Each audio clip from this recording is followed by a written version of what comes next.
올바른 기도 방법이라는 말씀으로 우리가 함께 은혜를 나누고자 합니다.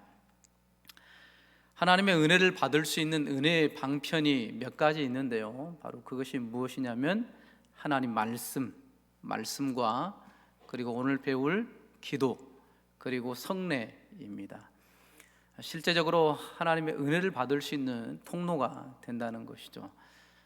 그렇기 때문에 우리의 신앙생활에 있어서 좀 더 좁혀서 말씀과 기도가 빠진다고 한다면 어쩌면 그것은 신앙생활이 아닐 수도 있습니다.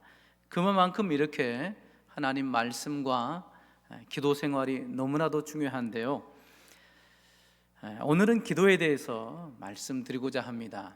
기도를 이렇게 사람들이 정의합니다. 하나님과 대화이다. 우리 한번 따라해 볼까요? 하나님과의 대화이다. 네, 기도는 하나님과의 대화라고 우리가 정의할 수 있습니다. 또 기도는 우리의 영혼의 호흡과 같다. 이것도 한번 따라하겠습니다. 우리의 영혼의 호흡과 같다. 네, 그렇습니다. 기도가 바로 이렇다라는 것이죠. 그렇기 때문에 기도하지 않는다, 기도를 쉰다, 이것은 있을 수가 없게 되겠죠. 사무엘 선지자도 내가 기도 쉬는 죄를 범하지 않겠다, 그만큼 얼마나 기도가 중요한지를 알았기에 그렇게 고백했던 것입니다. 여기 앉아있는 분 중에 그렇지, 기도가 정말 중요하지 이렇게 생각하죠. 뭐 기도해봐야 뭔 소용이 있어, 이렇게 생각하는 사람은 아무도 없을 겁니다. 그만큼 기도는 우리의 영혼의 호흡이요, 또 없어서는 안 될 은혜의 방편이기 때문에 너무나도 중요한데, 그런데 한편으로는 이 기도 생활 자체가 너무 중요한데 잘 안 되는 경우가 상당히 많습니다. 그래서 어쩔 때는 기도가 쉬울 때가 있고, 또 어떨 때는 이렇게 힘들까라고 생각드는 것이 기도입니다. 기도가 잘 안 된다, 기도가 왜 이렇게 잘 안 되지, 이런 이제 경우들이 있는데 어찌 보면 당연할 수도 있습니다. 오늘 본문 말씀을 우리가 살펴볼 텐데요, 우리가 이제 쭉 6장을 보았지만 보통 5장, 6장, 7장이 산상수훈의 말씀입니다. 예수님께서 산에서 예수님을 따르는 제자들에게 이제는 나를 따르는 너희들이 이 땅 가운데 어떻게 살아야 될 것인가, 그것을 말씀해 주시고 율법을 재해석해 주신 것이 오늘 5장, 6장, 7장의 산상수훈의 말씀인데요, 그 가운데에 바로 이 말씀이 있습니다. 특별히 6장에 보면 구제와 기도와 금식에 대해서 예수님께서 지침을 주시는데, 오늘 말씀은 기도에 대한 것입니다. 기도에 대해서 말씀하시는데 무엇을 먼저 말씀하시냐면 잘못된 기도에 대해서 먼저 말씀을 하시는 것을 볼 수가 있습니다. 그 당시 때 유대인들은 기도를 참 많이 했습니다. 그리고 또 항상 하루에 3번씩 기도의 형식이 있었습니다. 그래서 오전에 9시, 그 다음에 점심때 12시, 또 오후에 3시, 하루에 3번씩 꼭 꼬박꼬박 기도했던 사람들이 유대인들이었습니다. 얼마나 많이 기도했겠습니까? 3번 빼고도 참 많은 기도를 했을 텐데요. 근데 예수님께서 제자들에게 기도에 대해서 가르쳐 주시는데 가장 먼저 가르쳐 주신 것이 무엇이냐면 기도의 잘못된 부분을 먼저 짚고 넘어가십니다. 그리고 나서 기도의 올바른 방법을 우리에게 가르쳐 주시는데요, 이렇게 봤을 때 참 기도하는 것이 쉬운 것이 아니구나. 많은 사람들이 기도를 했을 텐데 잘못된 방법으로 기도하고 있었기 때문에 예수님께서 그것을 아시고 지적하신 거죠. 그래서 너희들도 기도할 때에 이것을 유의하라고 오늘 주님께서 가르쳐 주시는 것을 볼 수가 있습니다. 그래서 먼저 첫 번째로 잘못된 기도 방법이 무엇인지를 가르쳐 주시고 올바른 방법을 다시금 가르쳐 주시고, 두 번째 또한 잘못된 기도 방법을 가르쳐 주시고 그것을 또 시정하셔서 이렇게 기도하라, 그렇게 말씀하신 것을 볼 수가 있습니다. 그럼 먼저 첫 번째 잘못된 기도 방법이 무엇이었는가? 오늘 5절을 우리가 함께 읽도록 하겠습니다. 5절을 함께 읽겠습니다. 또 너희가 기도할 때에 외식하는 자와 같이 되지 말라. 저희는 사람에게 보이려고 회당과 큰 거리 어귀에 서서 기도하기를 좋아하느니라. 내가 진실로 너희에게 이르노니 저희는 자기 상을 이미 받았느니라. 아멘. 첫 번째 기도에 대해서 가르쳐 주시는데, 잘못된 기도 방법, 외식하는 자와 같이 되지 말아라. 쉽게 말씀드리면 외식하는 기도를 피해라, 그렇게 말씀하고 있습니다. 여기 외식한다라는 것은 사전적으로 표현해 보면 겉만 보기 좋게 꾸미는 거예요. 그러니까 정작 중요한 속은 그냥 신경 쓰지 않고 겉모습만 반지르하게. 그러면 이 기도에 대해서 대입해 보면 무엇이 되겠습니까? 기도 자체가 하나님과의 대화예요. 하나님과의 대화인데, 그런데 이 외식하는 사람들은 정작 중요한 하나님은 안중에도 없고 자기 기도하는 자기 자신과 또 옆에 사람들의 신경을 쓴다는 거죠. 그래서 우리가 읽진 않았지만 6장 1절에도 보면 이렇게 표현합니다. 사람에게 보이려고, 이렇게 먼저 가르쳐 주시고, 또 5절에도 우리가 읽었지만 회당과 큰 거리 어귀에 서서 기도하기를 좋아하느니라. 왜냐? 사람에게 보이려고. 그러니까 많은 사람들이 기도는 한다고 하는데, 그런데 그 기도를 하는 그 중심에 보니까 사람에게 나타나 보이려고 그렇게 기도했다라는 거죠. 그러니까 기도 시간만 되면 이 사람들은 회당과 큰 거리로 나가는 거예요. 왜냐하면 거기에 사람들이 많기 때문에. 그래서 기도하는 거죠. 그래서 사람들이 듣도록 쩌렁쩌렁하게 기도합니다.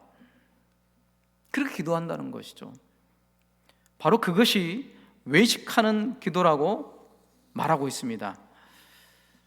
이런 사람들은 내 기도를 들으시는 하나님, 그 기도가 하나님과의 대화이고 인격적인 교제인 것을 전혀 몰라요. 이런 사람들이 기도하게 되면 그 기도가 하늘 보좌까지 올라가서 하나님의 응답이 있고 하나님의 역사가 있고 하나님의 도우심이 있어야 되는데 전혀 그렇지 않다라는 것입니다. 사람에게 보이려고 하는 이런 외식적인 기도였기 때문에 당연히 그런 은혜가 없을 뿐더러 우리 주님이 이렇게 얘기하십니다. 저희는 자기 상을 이미 받았다. 분명히 기도를 통해서 하나님의 보상과 응답과 은혜와 그런 역사하심이 있는데, 이런 사람들은 자기 상을 이미 받아버렸어요. 사람들이 듣고 아이고 기도 잘하네, 이걸 좋아하는 거죠. 사람들의 명성, 칭찬. 그러니까 참 신기하죠. 기도 자체가 하나님과의 대화인데도 불구하고, 그런데도 이 기도를 통해서도 미끄러질 수 있다는 거죠. 철저하게 하늘문은 차단이 되고 사람들의 시선만 그렇게 집중해서 기도하는 그런 사람들이 많이 있었다는 것입니다. 그런 사람들에게는 우리 주님께서 자기 상을 이미 받았다. 이 사람들이 외식하는 사람들이라고 우리에게 주님께서 가르쳐 주십니다. 우리도 때로 이런 오류에 빠질 수가 있죠. 잘못된 기도에 빠질 수가 있습니다. 우리가 함께 기도하는 시간, 아니면 공적으로 순서를 맡거나 대표 기도를 하거나 그러면 사실 어떤가요? 신경이 쓰이죠.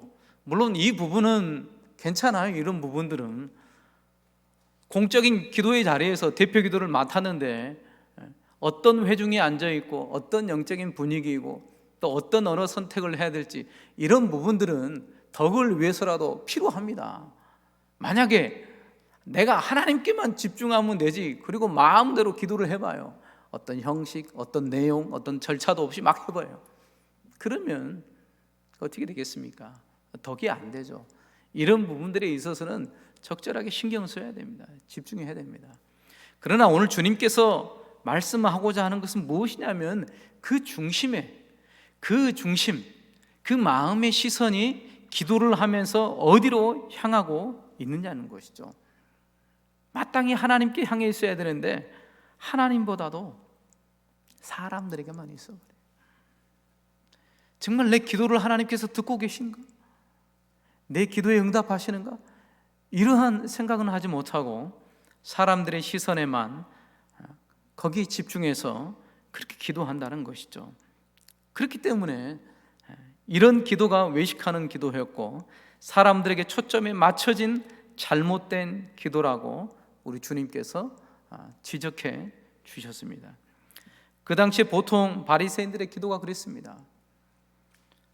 그들의 기도는 하나님께 집중하지 못했습니다. 본질을 버려버렸어요. 외형적인 것만 붙들고 있었습니다.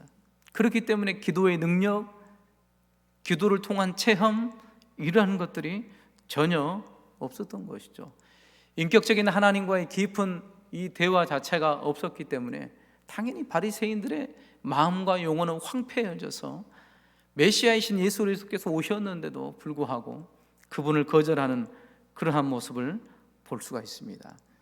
이렇게 우리 주님께서는 이런 사람에게 보이려고 하는 외식하는 기도를 주의하라고 우리에게 가르쳐 주시고 계십니다.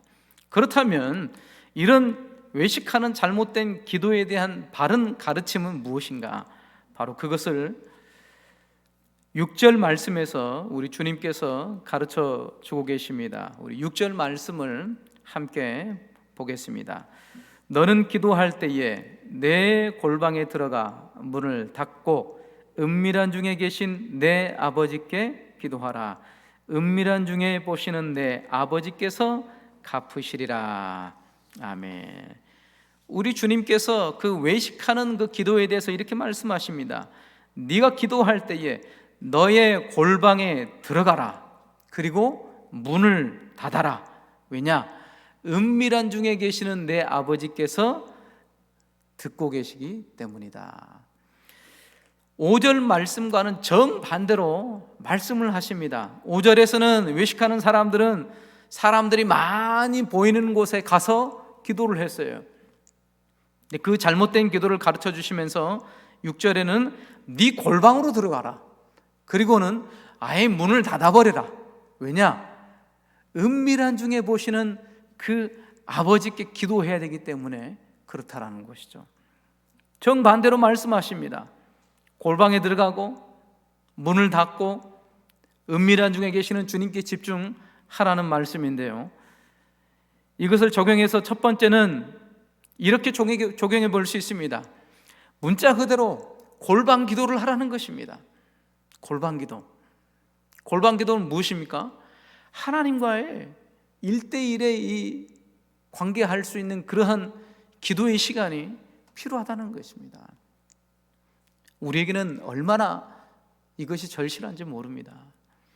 하나님의 은혜가 있고 은혜를 사모하는 사람들은 언제나 이 골방 기도가 있습니다. 골방 기도에서 승리한 사람들입니다.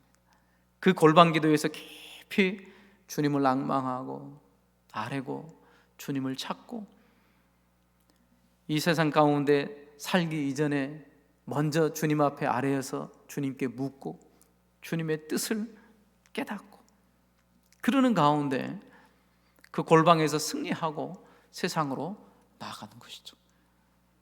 이 시대에는 정말 바쁩니다. 정말 바빠요. 기도할 시간조차 없는 것을 볼 수가 있습니다.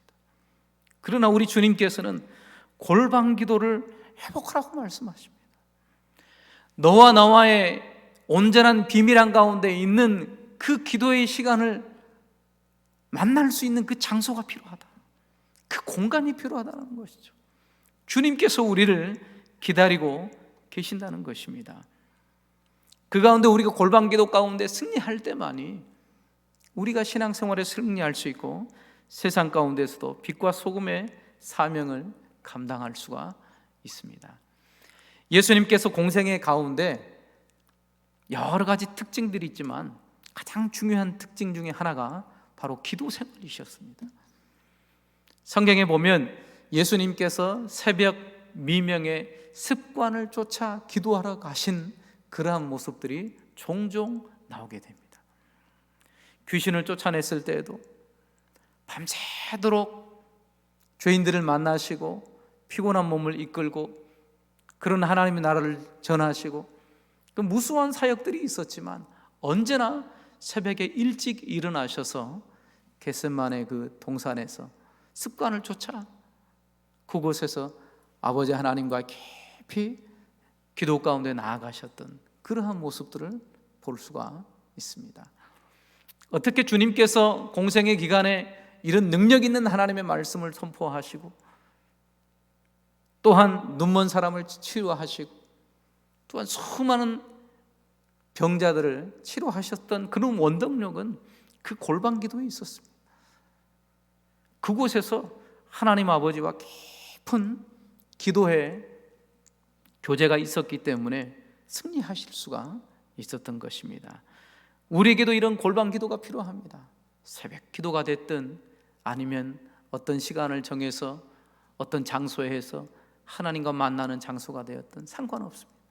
그 골방 기도를 통해서 우리가 하나님의 은혜를 힘입고 또 주님 앞에 간절히 나아갈 수 있는 그런 원동력이 된다는 것이죠.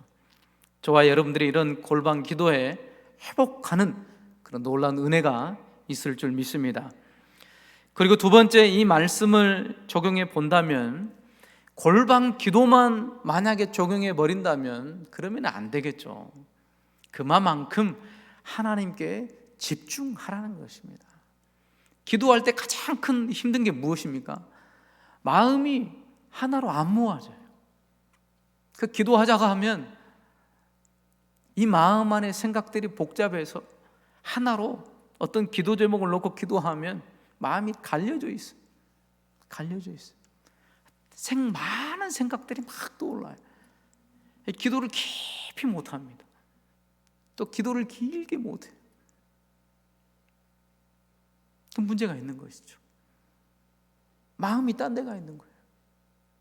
그 마음이 주님으로 꽉 차 있어야 되는데 그러지 못하는 것이죠. 그렇기 때문에 영적으로 점점 힘을 잃게 되고 하나님의 음성보다는 세상의 소리, 다른 사람의 소리, 자기 생각 속에 또 떠오르는 그 소리들, 그런 것들로 잡다하게 꽉 차가지고 그래서 삶 자체를 하나님 앞에 드리지 못하는 그러한 경우가 참으로 많다는 것입니다. 그러므로 새벽 기도가 됐든 합심 기도가 됐든 개인 기도가 됐든 대표가 기도가 됐든 상관없이 기도할 때는 그 순간에 하나님께 집중할 수 있어야 된다는 것을 우리에게 말씀하고 있습니다. 주님의 세미한 그 음성을 기도를 통해서 들어야 된다는 것이죠. 그것을 듣지 못하고 자기 얘기만 해버린다든가 아니면 다른 생각으로 꽉 채웠다가 간다든가 그렇게 해서는 안 된다는 것을 우리에게 가르쳐주고 있습니다. 저와 여러분들이 기도할 때마다 이 마음이 하나 되어서 집중해서 그 하나님 앞에 온전히 나아가시는 그런 기도의 자리가 되실 줄 믿습니다. 그리고 두 번째로 잘못된 기도 방법을 우리 주님께서 가르쳐 주시는데요. 7절, 우리 8절 말씀을 함께 읽겠습니다. 또 기도할 때에 이방인과 같이 중언부언하지 말라. 저희는 말을 많이 하여야 들으실 줄 생각하느니라. 그러므로 저희를 본받지 말라. 구하기 전에 너에게 있어야 할 것을 하나님 너희 아버지께서 아시느니라. 아멘. 자, 두 번째 잘못된 기도를 지적하시는데요. 이것은 이방인과 같이 중언부언하지 마라. 중언부언. 했던 말 또 하고 또 하고 또 하고. 이방인들처럼 그렇게 하지 말라는 것이죠. 그러면 안 믿는 이방인들도 기도하긴 하는데 이방인들 보면 안 믿는 사람들 보면 기도하잖아요. 근데 어떻게 합니까? 보통 보면 계속 반복을 해요. 이렇게 해주십시오. 주문처럼 그렇게 하는 그러한 모습을 볼 수 있는데요. 이 이방인들은 왜 이렇게 기도하느냐? 그 이유는 저희는 말을 많이 하여야 들으실 줄 생각한다는 거죠. 그러니까 본인들은 기도하는데 그 기도를 듣고 있는 본인들이 믿고 아무튼 이 기도를 아마 들을 거야 라고 생각하는 그 신들이 잘 못 들을 수 있다고 생각하는 거예요. 그렇기 때문에 계속 얘기해야 돼요. 얘기를 해서 귀에 들리게끔 그렇게 해야 돼요. 그러기 위해서는 계속 반복하는 거죠. 그것도 길게. 그래서 그 기도만 보면, 그런 겉모습만 보면 우리보다 훨씬 더 기도를 많이 합니다. 그런데 그것은 중언부언이라는 거예요. 이런 잘못된 기도를 우리 주님께서 지적하고 계십니다. 단순히 반복하고 길게 한다고 해서 그게 기도가 아니라는 것이죠. 기도 자체는 하나님과의 대화이기 때문에 하나님의 응답이 있습니다. 하나님의 은혜가 있습니다. 근데 이러한 중언부언의 기도는 허공만 칠 뿐이에요. 허공만 칠 뿐이죠. 그렇기 때문에 이 중언부언, 반복하는 그 기도를 조심하라는 것이죠. 그런다고 해서 그러면 반복하면 안 되는구나, 그건 또 아니에요. 제가 아는 어떤 분은 기도를 시작해서 끝날 때까지 주여만 해요. 주여, 주여, 주여, 이렇게 기도하셔요. 그럼 이거 반복이죠. 문제 있습니까? 주여만 하시더라도 그 주여 안에 모든 것이 다 들어가 있어요. 주여 안에 본인의 기도 제목, 또 형편, 상황, 그것이 다 들어가 있어요. 또 어떤 분들은 아버지만 불러요. 아버지, 아버지. 그게 뭔 기도예요? 근데 기도해요. 아버지만 부르는데 그 아버지 안에 다 들어가 있어요. 다 들어가 있어요. 이방인들이 하는 이 중언부언, 의미 없는 반복, 마음 없는 그러한 반복이에요, 이것은. 그러나 우리의 기도는 그렇지 않다라는 것이죠. 단순히 반복했다고 주님께서 이것을 책망하는 것이 아닙니다. 그렇게 따지면 예수님 말씀하시고 예수님도 걸립니다. 왜냐하면 겟세마네 동산에서 기도하실 때에 주님께서 똑같은 기도 제목으로 3번이나 반복하십니다. 우리 한번 성경을 찾아보겠습니다. 마태복음 26장 39절입니다. 마태복음 26장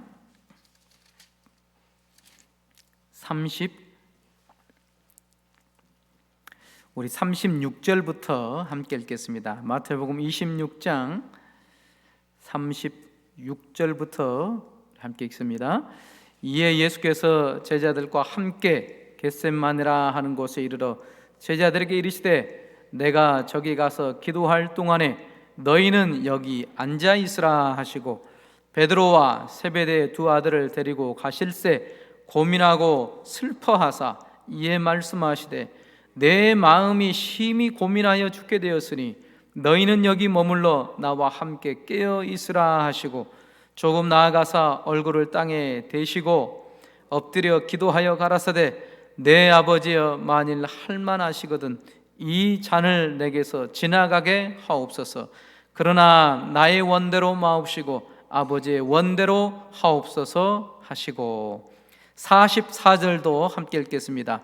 또 저희를 두시고 나아가 3번째 동일한 말씀으로 기도하신 후 이에 제자들에게 오사 이르시되 이제는 자고 쉬라 보라 때가 가까웠으니 인자가 죄인의 손에 팔리우느니라. 아멘. 예수님께서 잡히시기 전 겟세마네 동산에서 이렇게 기도하십니다. 내 아버지여 만일 할만하시거든 이 잔을 내게서 옮기시옵소서. 그러나 나의 원대로 마옵시고 아버지의 뜻대로 되길 원합니다. 이것을 3번씩이나 반복하셨어요. 그럼 단순히 반복한다고 해서 주님께서 뭐라고 하신 것이냐? 아니라 이거죠.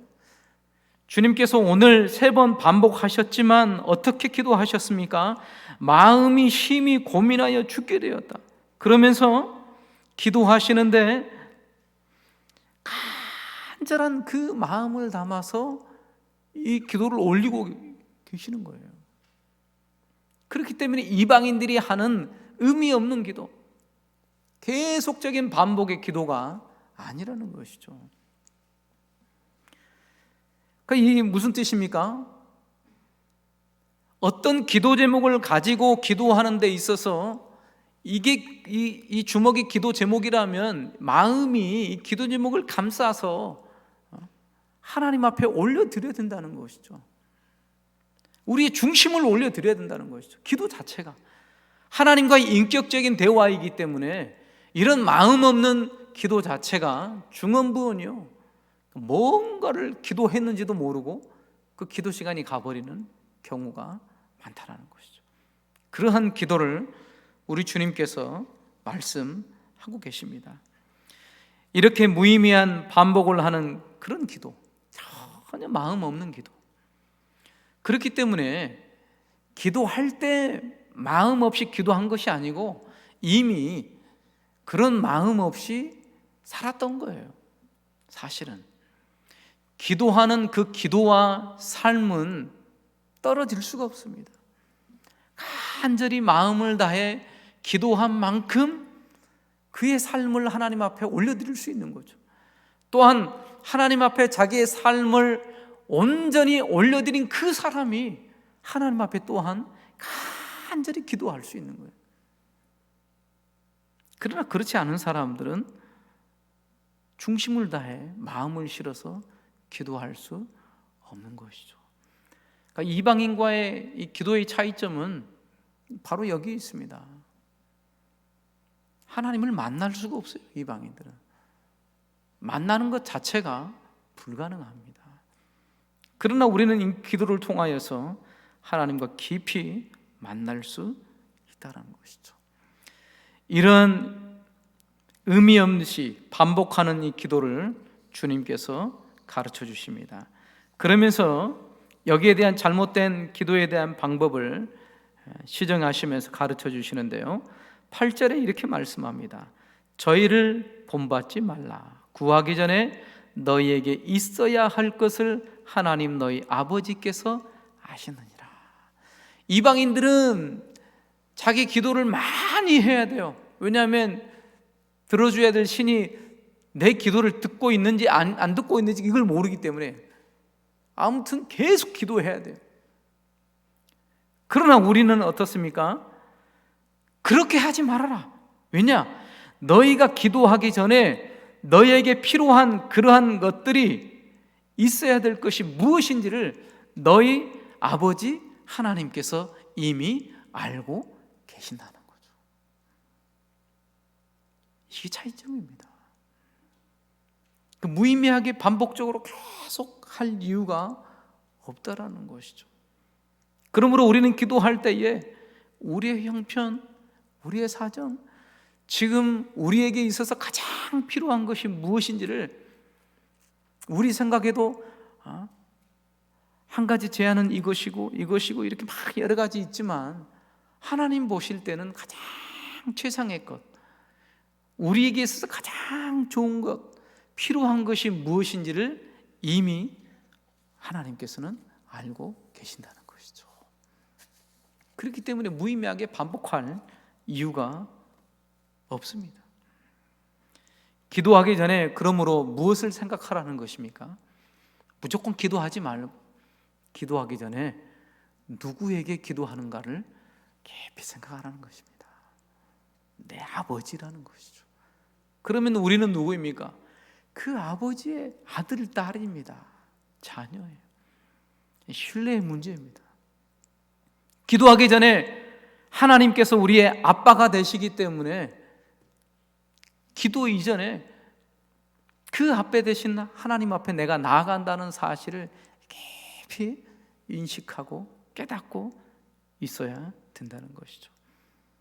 단순히 알도 모르는 아저씨에게 하는 것과 또 살아계신 아빠 하나님께 하는 것과는 천지 차이죠. 천지 차이죠. 그 하나님이 우리 아버지가 되시고 우리가 아들, 딸이 되었다는 이런 사실을 깊이 인식하고 기도로 나아갈 때에 그때는 의미가 달라집니다. 단순히 우리의 필요를 구하고 얻어내는 그런 형식이 아닌 것이죠. 물론 기도를 통해서 우리의 필요를 또한 하나님이 채우시겠지만 그것보다 더 중요한 것은 그 아빠 되신 하나님과 기도 가운데 만나는 거죠. 인격적으로 만나는 거예요. 그래서 그 기도를 통해서 더 신뢰할 수 있는 거죠. 우리 하나님이 우리 아빠시지, 우리 아빠 대신 하나님이 계시지. 이것을 신뢰함으로 그 기도로 더 깊이 있게 나아갈 수가 있게 된다는 것입니다. 이런 기도가 바로 우리에게 주신 특권이라는 것이죠. 그런데 이방인들처럼 그렇게 그들을 본받아서 그렇게 기도할 이유가 없다는 것을 말씀합니다. 이렇게 단순히 하나님은 우리의 필요를 채워주시는 그런 하나님이 아니라 그거를 뛰어넘어서 하나님을 깊이 만나는 그런 인격적인 교제 속에 바로 그것이 기도라는 것이죠. 복음송 중에 이런 찬양이 있습니다. 나를 지으신 주님 내 안에 계셔 처음부터 내 삶은 그의 손에 있었죠. 내 이름 아시죠. 내 모든 생각도 내 흐르는 눈물 그가 닦아 주셨죠. 그는 내 아버지 난 그의 소유 내가 어딜 가든지 날 떠나지 않죠. 내 이름 아시죠. 내 모든 생각도 아바라 부를 때 그가 들으시죠. 바로 이것이 기도입니다. 기도의 특권이죠. 그래서 우리는 이 기도를 통해서 아빠 되신 하나님을 깊이 만나게 되죠.